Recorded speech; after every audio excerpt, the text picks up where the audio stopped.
Okay, so I'm here again.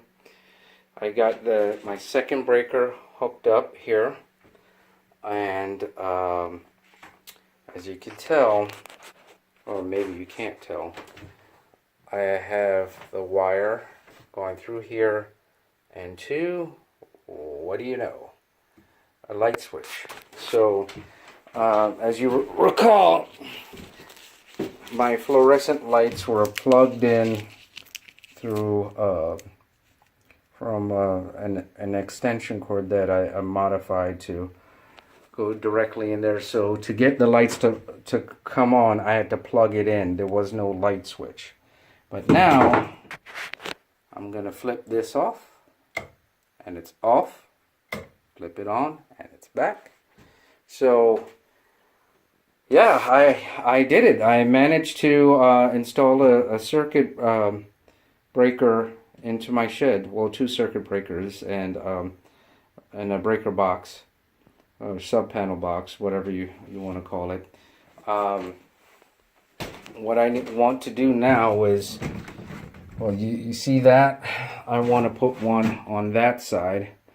I also want another light for hanging over the opening of the doors, and I want another outlet for the outside of the shed if I ever need to hook something in or plug something in or whatever.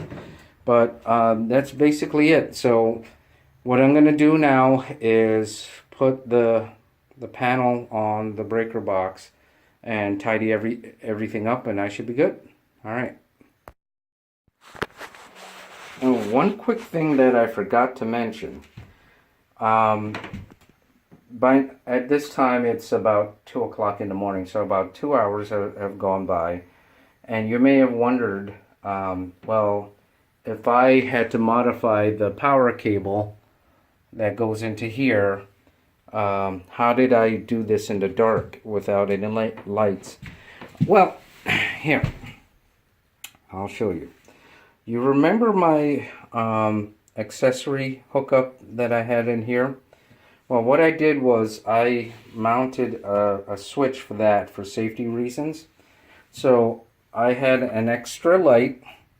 I just hooked up positive and negative, flipped the switch, and there you go. So this was enough to give me a reasonable amount of lighting for a while. I say for a while because eventually it got so hot I saw smoke coming out of it. So it gave me reasonable lighting for a while to get the majority of the work done. And I turned it off when I saw smoke coming out of it, and then I just used my phone to light up the rest of the way. So that's how I did it. And the reason why smoke was coming out of that thing is because the amperage, the fuse on this is 30 amps. So when you're dealing with a hookup like this, an accessory hookup like this, the only thing that's really preventing too much current from getting to that device is the fuse, which is set to 30 amps. So these lights came with a fuse of like a 15 amp fuse. So, you know, it was getting too much juice. But it lasted me a while, a good 20 minutes, maybe a half hour or so. So it was it was good enough for what I needed. Anyway, just thought I'd share. Okay, so here's the finished product. I put the cover panel on them. There they are, the breakers sitting in there. So, just to kind of quick go over everything.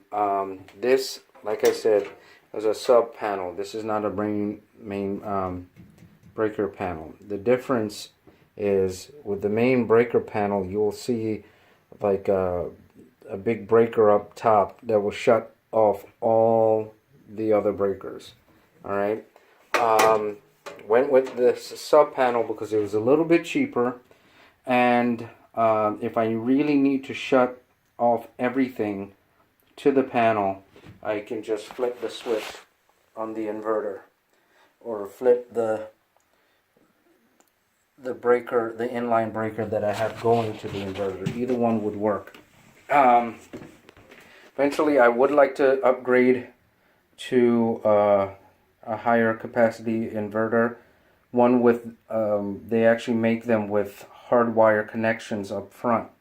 And what that will give me an advantage with is, instead of building some kind of plug to go into the inverter, I could just use the wires and hardwire them in. So that's basically it.